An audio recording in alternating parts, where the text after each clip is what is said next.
This is A View from the Bunker. Now, here's Derek Gilbert. An update on the face peelers of the Amazon. Welcome to A View from the Bunker. I'm Derek Gilbert. Normally, we try not to get into sensational topics. I mean, the Bible's pretty sensational all by itself without having to, add stuff to it. And a lot of what passes for sensational topics elsewhere on the internet, I'm just not interested. But this is one because of the young man who did the investigation and followed up on it, and because he is an honest researcher and investigator, we invited him to come back and give us a follow-up on what a story that broke over the summer, July, August, out of the remote area, a remote area in the Amazon jungles of Peru. It just so happened to be an area where he himself lived for years, learned to speak Spanish amongst the natives who lived in the remote Amazon. Not my calling, but God bless him for doing it, and this gives him a unique insight as to what exactly was going on with these reports in July and August. He is he's a filmmaker, he's an author, researcher. His book, Birthright, The Coming Post-Human Apocalypse and the Usurpation of Adam's Dominion on Planet Earth, highly recommended. We welcome back to the program, Timothy Alberino. Well, Tim, welcome back to these shores. I've seen a couple of interviews that you've done. The program you did with Doug Thornton was really in-depth and really detailed, and I'll put a link to that in our show notes, because if people want to see in detail what you and Doug did while you were down in Peru, that's really the place to go.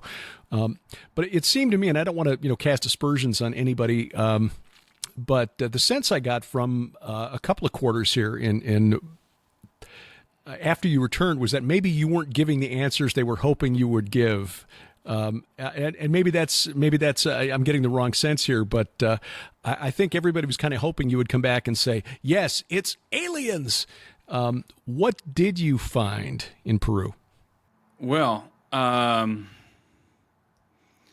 we discovered that particular villages, certain villages in the Amazon jungle, in the Peruvian Amazon specifically, are being attacked by very strange assailants in possession of what can only be described as advanced technology. That's it in a nutshell. The assailants, in my opinion, are most likely human, although we don't know for sure, but in my opinion, we're most likely talking about a very nefarious group of human beings in possession of unconventional technology. That's it in a nutshell.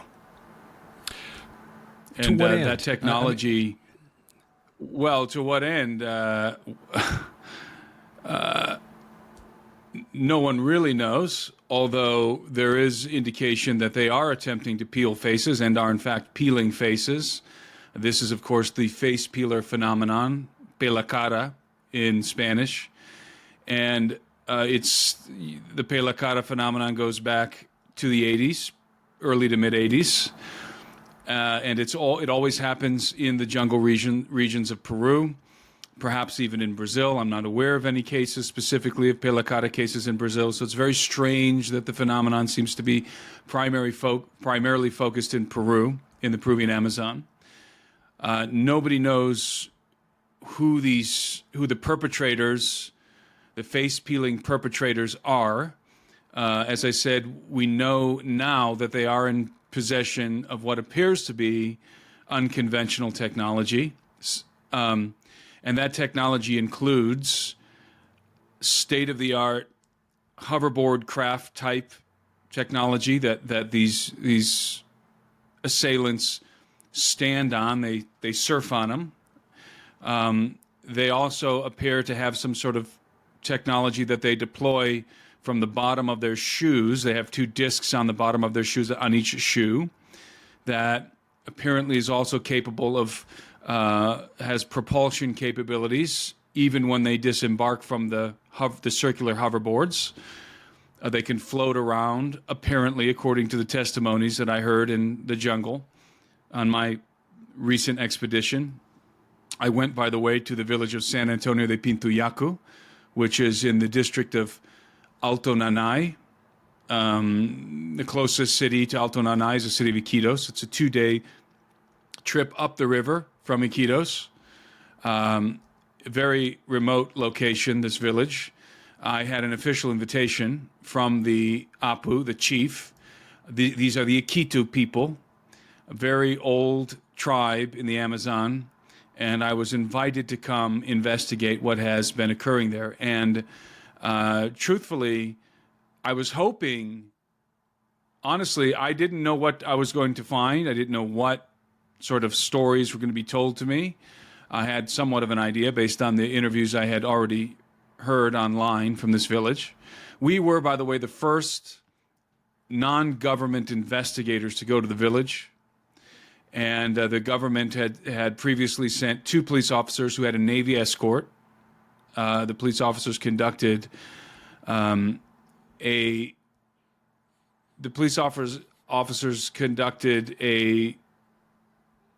investigation, and a very brief investigation, and concluded that the village was being attacked by river miners equipped with state-of-the-art jetpacks. I knew that story was absurd, and the villagers actually are quite insulted by the notion that they're being attacked by river miners with state-of-the-art jetpacks. Whoever these assailants are, they, as I said, as I've been describing, are in possession of unconventional technology. Not only do they have these circular hovercraft boards, platforms that they fly around on, apparently they also have what we would describe as UFO technology, or advanced aerospace vehicles that are about the size of a small private aircraft or a large helicopter like a Chinook or a Black Hawk helicopter, but they're not shaped like a helicopter at all. They're very strange. The fuselage is somewhat shaped like an acorn. The narrow part being the front, the cockpit, and the wider part being the back, the hind part of the aircraft. And these craft can hover silently above, and have hovered silently above the village, 30 to 40 feet in the air. And they do not have any propulsion systems to speak of, no propellers, no jet engines. They can move away at high rates of speed. One individual told me, this gentleman, who you'll see him in the video if you go to my YouTube channel and watch the video, he actually drew the craft on an acrylic board, and he described an encounter that he had in which he was pulling his nets up at 3 o'clock in the morning. He was on the river on his canoe, on his dugout canoe, pulling his nets up. Suddenly, he said it was like somebody turned the lights on. It was daylight around him, and he saw a reflection of a light in the water. He looks up and he sees 30 feet above him, 30 to 40 feet above him, he sees this craft that I just described, except he says that it was transparent. It had a mesh, he kept saying Maja. It had a mesh body armor, it had a mesh frame, let's say. The fuselage seemed to be made out of some sort of mesh that was transparent. And it was just hovering silently above him. And he described it in great detail. It, as I said, it was shaped like an acorn. It had very stubby protrusions, rounded protrusions in the place of wings that could open up. And when they opened up, they deployed a series of rapidly blinking lights, as if they were scanning. He drew this for me on the acrylic board, as I said. Also, a few other people in the village drew this same craft for me in the dirt.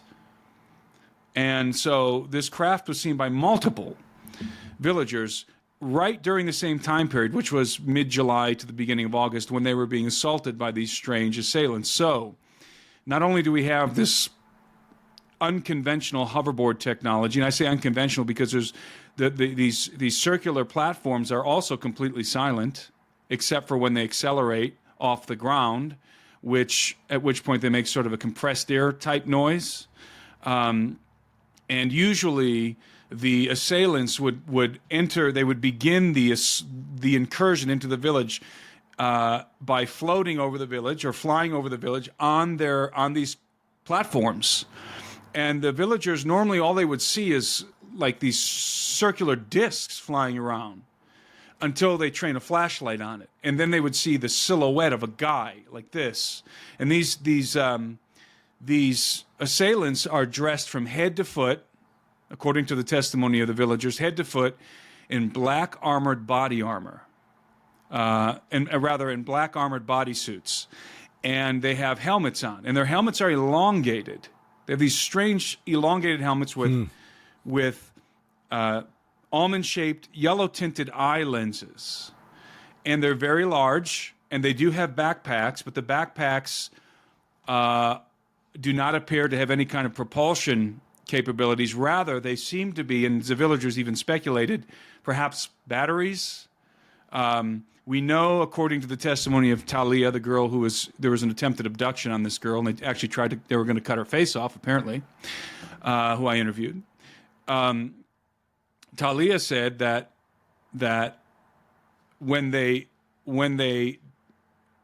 land their platforms, and when they want to take off again, they press a button on their boots, and it activates whatever the technology is and allows them to lift off the ground. So again, we're dealing with unconventional, apparently advanced technology, not just their footwear, not just their body armor, not just the circular platforms, but also the advanced aerospace vehicles that have been seen hovering by multiple villagers. It's interesting they described this acorn-shaped craft, because that was the description of the craft from the very famous Kecksburg UFO incident back in 1965, although there was a lot of noise and light and heat associated with that, sonic boom and lights in the sky and so on. This is a lot stealthier, but it seems similar to the reports of the flying triangles that have been reported by observers for years. It just hovered silently and...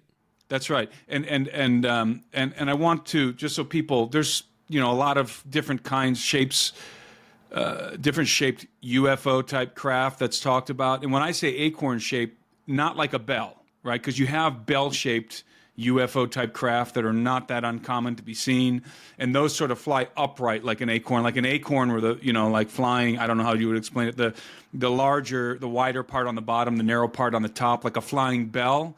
This rather is like an acorn on its side, right? More like you said, like a delta-shaped craft. Okay.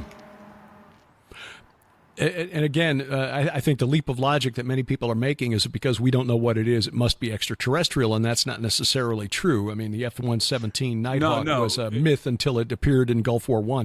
So the question is, assuming that this is some sort of human technology, what are they after? As you mentioned, the river miners, there's a lot of gold in the Amazon, that part of the Amazon, and so there are a lot of illegal mining operations along the river, but you don't need that kind of high-tech craft to do that kind of work.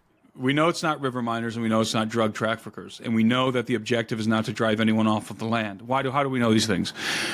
Because when we concluded the investigation in San Antonio de Pintuyacu, again, this is a remote village out in the middle of the Amazon, Peruvian Amazon, we spent a day in a city, a jungle city called Nauta. The population of San Antonio de Pintuyacu, that village, is 200. The population of Nauta, 35,000.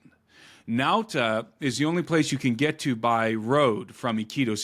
The city of Iquitos, which is, again, the main city in this district of Peru, you can only get to Iquitos by river or by airplane. There's no roads that go to it, but there's one place you can get to by road from Iquitos, and that is Nauta. Nauta is a 2-hour drive. It's a paved road, 2-hour drive from Iquitos.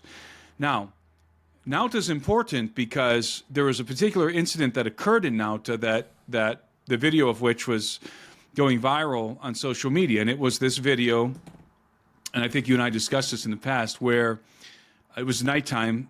This chaos is breaking out at nighttime. You have somebody running around with a flashlight. You have dogs barking, children yelling, a woman yelling in the background, and the man with the flashlight shouts, "There it is, there it is." And he trains the light on something in the trees above this house. Well, this apparently occurred in Nauta. Now, in the initial reporting, I have to confess that I conflated that incident with the other videos that came out of San Antonio de Pintuyacu, when in fact, those were two different incidents. So when I realized that, I wanted to make sure we went and investigated that incident in Nauta. So again, when we concluded our investigation in San Antonio, we went back down the river, went to Iquitos, got in a car, drove to Nauta, because I wanted to go to that location during the day, just to get a sense of, what it looked like, and get a sense of the distance and so forth of the object that they were seeing in the tree. We were able to find the location, and we spoke with the neighbors who were there. And now I have to confess, I think, even though the neighbors that I spoke with live literally right across the street from this location, from the house where in the video, and you can see this in my video on YouTube, people are confused. Go to my video on YouTube and watch it, the debriefing of the expedition. You'll see what I mean. I put the video in my video. And I talked to the neighbors who live right across the street, and I talked to the neighbors who live in the area.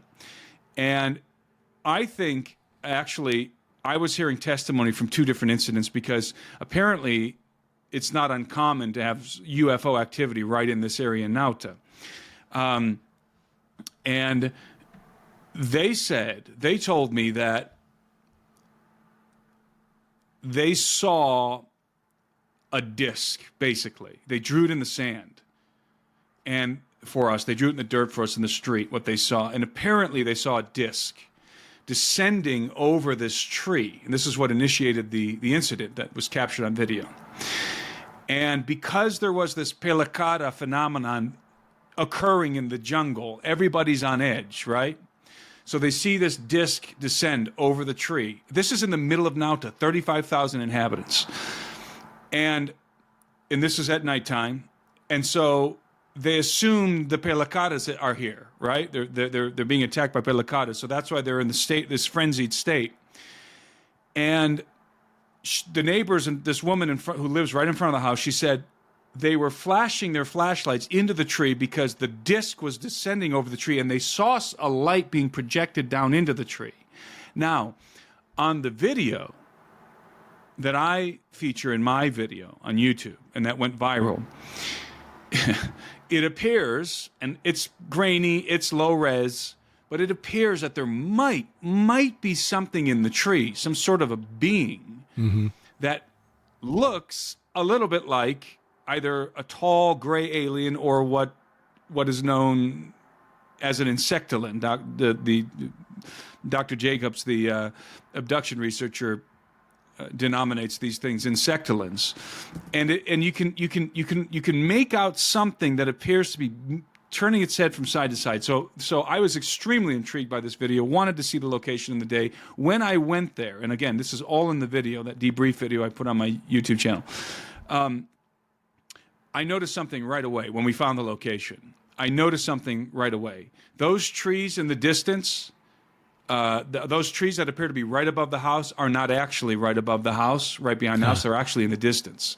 The tree that you're looking at in the video is a large aguaje tree, really big aguaje tree, and it's 30 feet behind, 40 feet, maybe even 50 feet behind this house. And so, why do I say that? Because if in fact what we're looking at is a being in that tree, based on the size of its head, it would have to be exceedingly large. We're talking about 8 to 9 feet tall, like a big creature, like a gigantic being in that tree. We know that. Is it a being? I don't know, but they all attest to having seen a saucer-like craft hovering there above the tree, large. And what makes this so interesting, and the way in which it connects to the investigation I did in San Antonio, the woman I was talking to said, that same night, she said, they heard gunshots going off on the outskirts of town. And I said, really? What was going on? She said, I ran into one of the, what would it be in English? She ran into one of the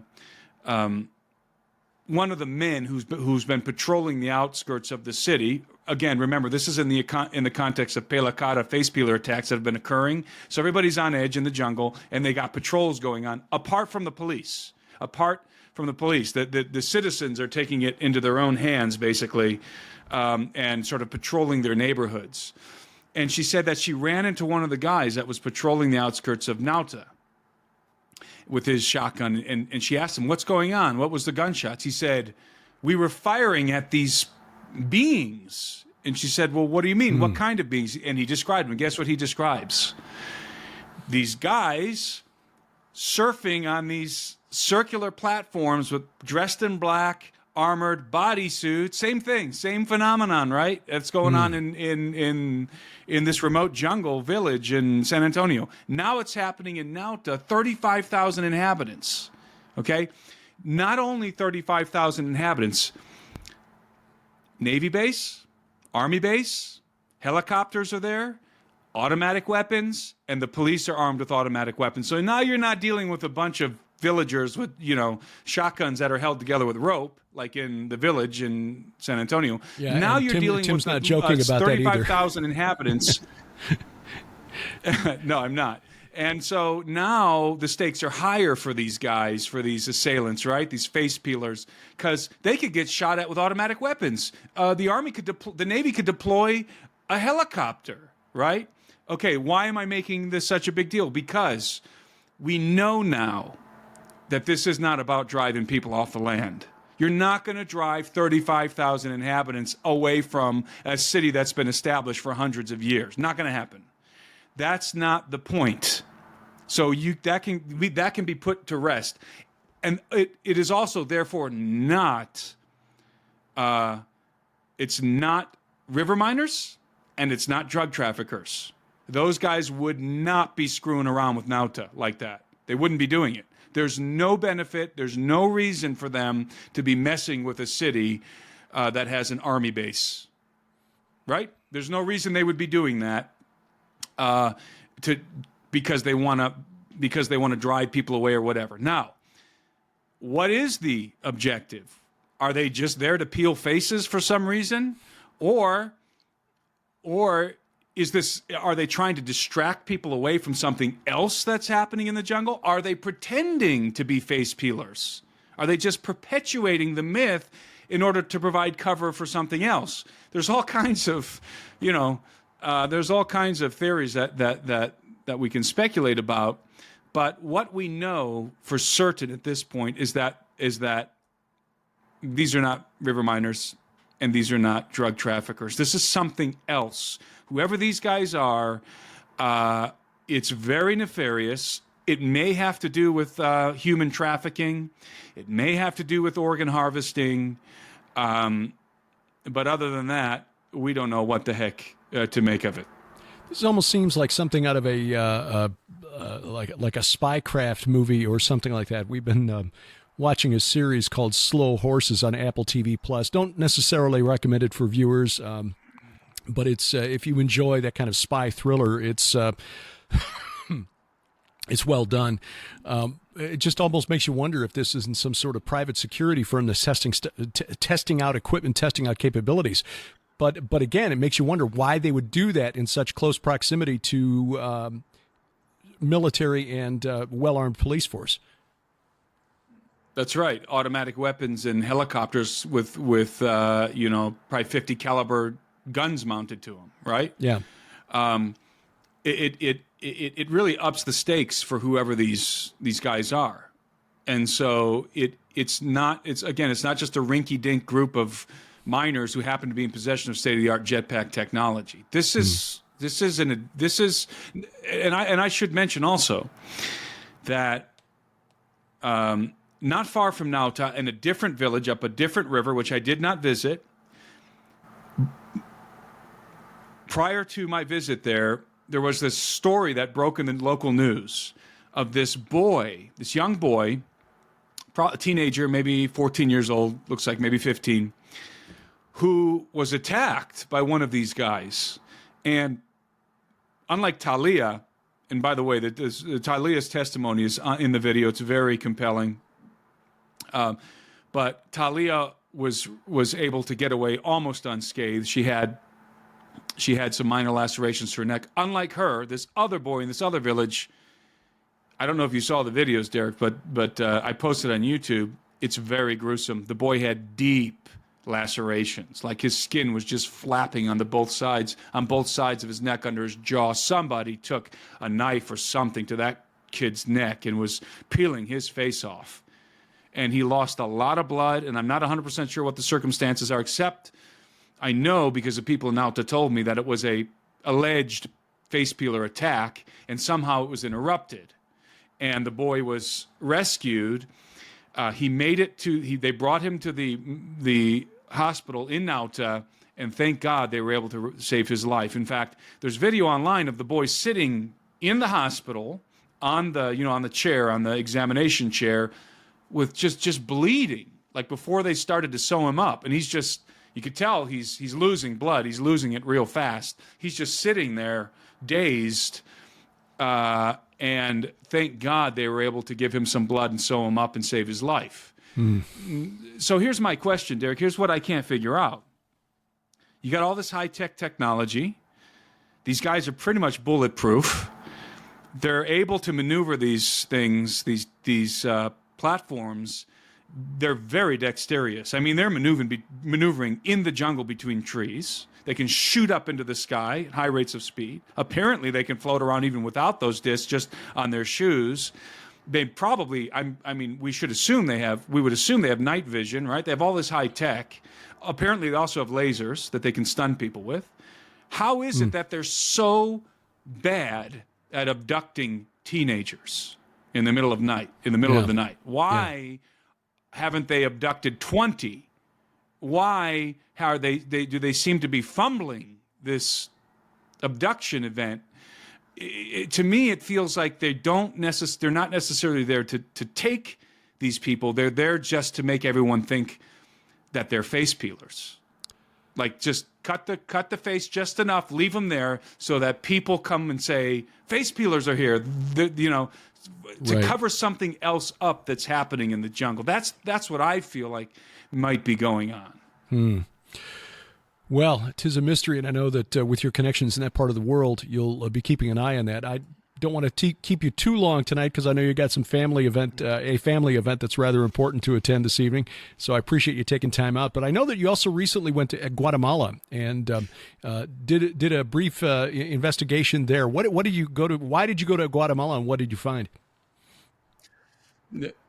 Before I comment on Guatemala, I want to say that what's really cool about what I did in the expedition in Peru is that not only did we go do an investigation, we were also able to provision the village. We brought food, medical supplies, and technology to San Antonio, to the villagers who desperately needed those things. And I co-funded the expedition with a group of Christian guys from Conduit Church in Tennessee, Nashville, Tennessee, and I believe in Franklin, Tennessee, if I got it right. Pastor Darren Tyler, my friend Jamie Brandenburg, and a group of Christian guys helped me provision this village. I got to pray with the villagers. I prayed with Talia. And they asked me, actually, they're mainly secular in this village, and nominally Catholic, some of them. The governor of the village came up to me after we prayed with them, Doug and I, came up to me and asked me, please send evangelists to our village. They'll be received with open arms. So it was really cool that, this group of Christian guys from Conduit Church and me and Doug were able to not only go and do this investigation, but to provision the village and to plant the seeds, for perhaps a follow-up trip of evangelists to go into this village and perhaps other villages. These are the Kitu people, and again, they have not really been evangelized. So that was really great. Thank you for bringing that up, because I know that we had talked about your plans for this before you went. But I mean, really, giving them some medicine, some weapons, a little bit of training on how to use them properly, maintain them. I know Doug was showing them how to work effective patrols to make sure that they are secure at night, and that's very important. But ultimately, we're only on this world for a little while, and eternity is what's really important. So, I'm glad you brought that up. Right. Thank you. Yeah. Thank you. So Guatemala, we provisioned them with, as I said, we provisioned them with food and medical supplies, and then also we gave them. And this is what prompted this, because you mentioned this. I am in contact with them, and we gave them. I'm in continuing contact with the village. They have by the way, they have satellite internet there because the government put a communication outpost because they're on the edge of this vast remote jungle. Yeah. We gave them high power flashlights. We gave them radios, thermal binoculars, and night vision goggles with recording capabilities for excellent. their patrols. Right. So should the phenomenon happen again in the village, I expect to be sent some footage, night vision footage of, I don't think it will happen again in the village, but if it does, these guys are equipped to record it. So Guatemala, I went there with my son, and we went and explored the Maya civilization. We were in the Petén region of Guatemala, really beautiful, fantastic area.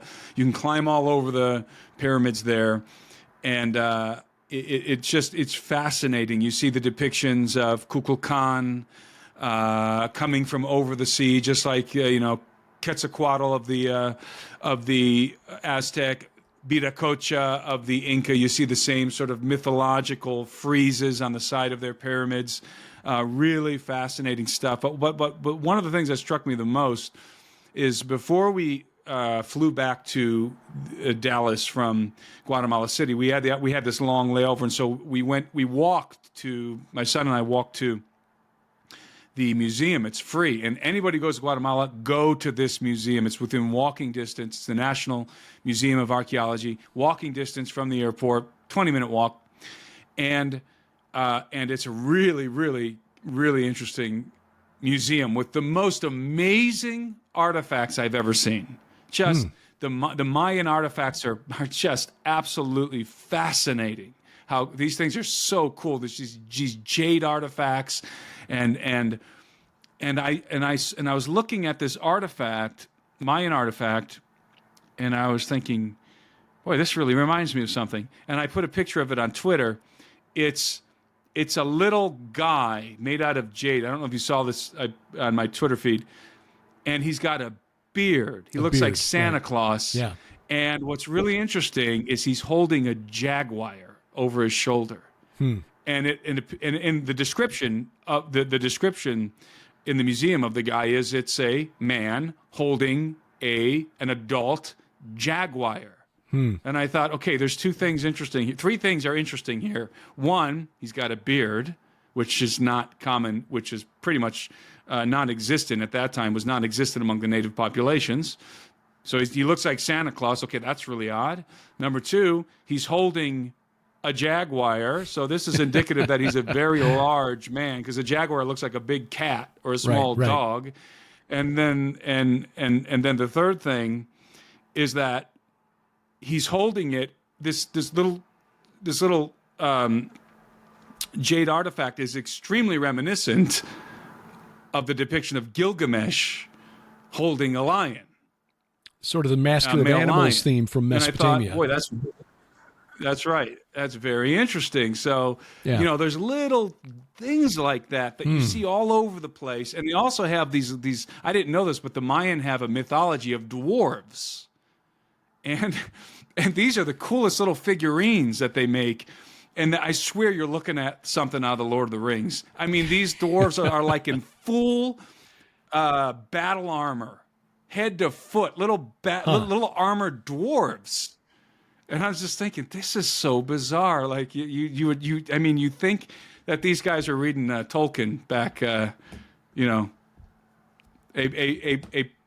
pre-Columbian Tolkien or something. It's really, really bizarre. So anyway, fascinating culture. I think there's a lot more to learn from the cultures here in the Americas than we have really begun, and we've only scratched the surface of it. The jungle has hidden a lot of it, but even here in North America, a lot of it was just erased when European colonists came in and for example, St. Louis, not many people know this, but St. Louis used to be called the Mound City because it was covered with Indian mounds, but they cleared them all out so they could, That's right. put a city there. That's right. You still got Cahokia on the east side of the river, but all of the mounds that used to occupy downtown St. Louis are gone, just wiped away so we could build a city. And that's not an uncommon story, as white settlers came down the Ohio.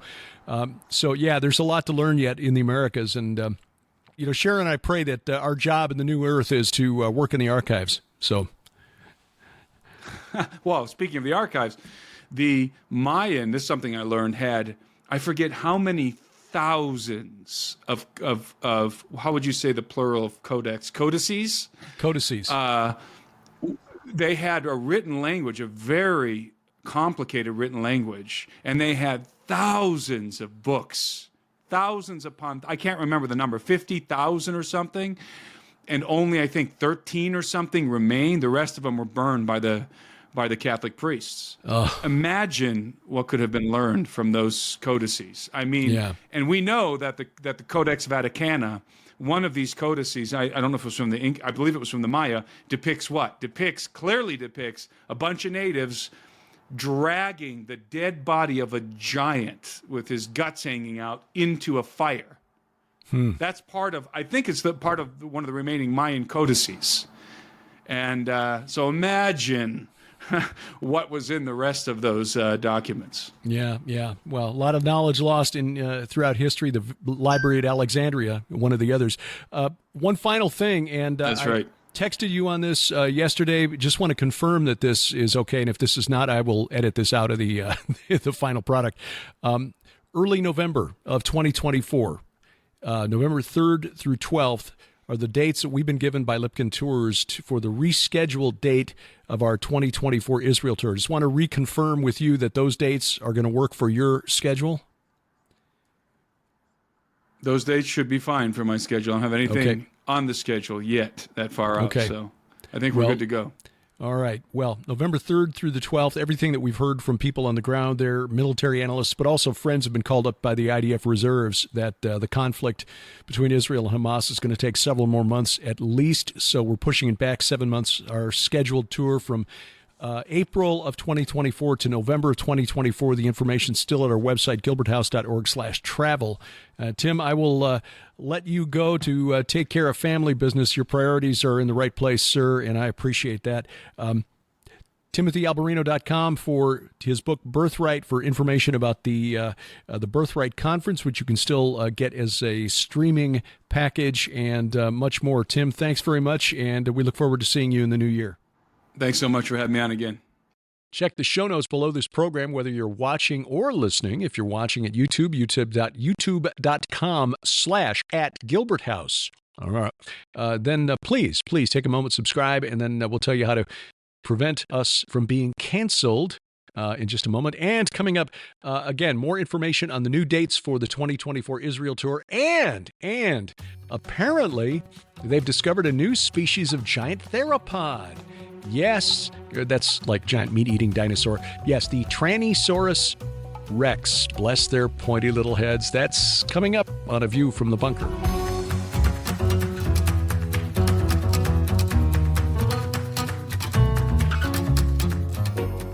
Sharon and I really appreciate your support, and that's why every single month we want to make a special offer available to you at the Gilbert House store. And now that we're into the holidays, we're offering extra specials. We really are. You know, last year we had some holiday specials that people just really enjoyed getting.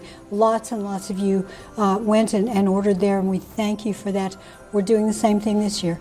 Lots of great deals, including Red Wing Saga specials, Derek's book specials, and blowout prices on all of our DVDs. Yes, but if you prefer streaming video, so you get instant access in full HD. And no shipping. And no shipping, right. We've got special discounts available now at our online streaming site, gilberthouse.org/video. That includes even our full-length travelogumentaries, our Wars of the Gods Volume 1 and Volume 2, now at a special discounted price through the end of January. That is such a deal. And by the way, those of you who have loved Vicki Joy Anderson's book, They Only Come Out at Night, that book is also on special December and January. We want to make this information available to you. We understand that around the holidays, finances get a little tight, so we're offering special pricing on just about everything in our online store. We're all in the middle of a battlefield. We are. And we all need good information. Please take advantage of our special offers, gilberthouse.org/video and gilberthouse.org/store. And thank you for your prayers and support. Amen.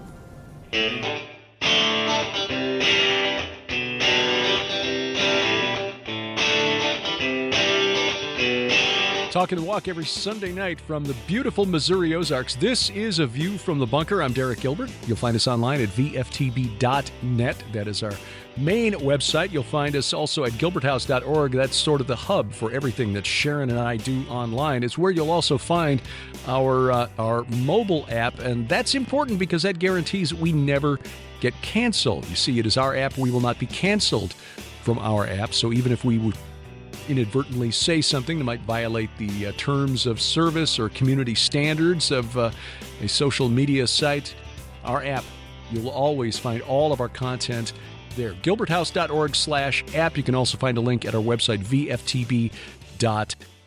Well, the giant brains at the Field Museum in Chicago have decided that it was time to queer the dinosaurs. Yeah. I mean, just when you thought science couldn't get any sillier, well, okay, we are in the 2020s now. Field Museum in Chicago, which my parents took my sister and me to when we were kids. Field Museum of Natural History. Wonderful place to go and learn about science, about archaeology, about paleontology, things like that. Well, not so much anymore, because now we're living in the 21st century, and it is no longer just the purpose of science to educate, to explore, learn, and educate. It is to indoctrinate. And the Field Museum, which is home to probably the most famous Tyrannosaurus skeleton ever discovered, the Tyrannosaurus skeleton called Sue, although now they no longer refer to her as Sue or to her as her either. It's still Sue, but it's in all caps for some reason. This is according to the Field Museum's official X account for Sue, which I guess is how you pronounce the name when it's in all caps. Why all caps? Again, I don't know. Maybe that's a Tyrannosaur thing. Who knows? The bottom line is this. When there were recent changes made to the Field Museum, it came to the attention of gender activists who are not really scientists as much as they are a cult, because once they realized that Sue had to be moved, it would mean they'd have to create all new signs, little placards, the thing you read when you're at the museum that tells you all about Sue. So, a U.S. queer website called Them tells a story describing how Sue became a non-binary icon. The thing is, this, and by the way, SUE is not an acronym for anything. It's named for the woman who found this skeleton in the upper Midwest about 35 years ago. They don't really know whether Sue is male or female, because they don't really know what the external physiology was of those creatures, and so they don't know how the skeleton reflects gender. So because they don't know whether, in fact, they don't even know whether tyrannosaurs had external genitalia at all. So because they don't know, they've decided that, Sue is neither. And according to the official X account now, uses the pronouns they, them. Why did the museum's curators go along with this? I mean, look, just from a language perspective, they and them is a plural pronoun. They don't know if it's he or she, but it is certainly not they. And frankly, humans that use they, them pronouns, there's something wrong, because it is a plural pronoun. I don't care if you want to use another, just use a singular pronoun, okay? Language matters. So anyway, apparently this change was made when Sue was relocated to, change the sign so that, essentially would make people who are gender confused feel more comfortable. All right. Well, look, I don't want to make anyone feel uncomfortable. It's kind of hard to share the hope you have in Jesus Christ if you're approaching other people and all they see in your eyes is anger and or hatred, sometimes it's unavoidable. I mean, other people may read love as hate because you're just not going along with their ideas or preferred pronouns. But in any case,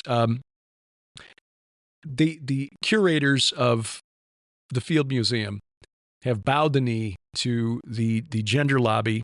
They have declared that Sue, the Tyrannosaur, is non-binary, they, them. Look, they don't know whether Sue was a he or a she, but I can say without fear of contradiction that it was one or the other, because we can say from observing the world around us that other than a few very relatively simple creatures, asexual reproduction is not really a thing, especially in megafauna. So you don't have to say, it's one or the other. You can say we don't know, but again, you can say without fear of contradiction that it is not they, them. And to the curators of the Field Museum, just add this note: bless your pointy little heads. Well, as mentioned with Tim Alberino, we are moving for a couple of reasons, not just security. Our 2024 Israel tour is being moved from April to November 3rd through 12th, with an optional 3-day extension to Jordan, not just for security reasons. Obviously, that is a big concern, but also because some of the people involved with the tour itself, including Aaron Lipkin, CEO of Lipkin Tours, are on active duty right now. He's been called up to the IDF reserves, and he just posted to his Telegram channel a few days ago that this may be several more months that he's in uniform. So difficult and it's not just the tour company, but also the people who would normally be driving buses or staffing many of the places along the way, hotels, restaurants, tourist sites, and so forth.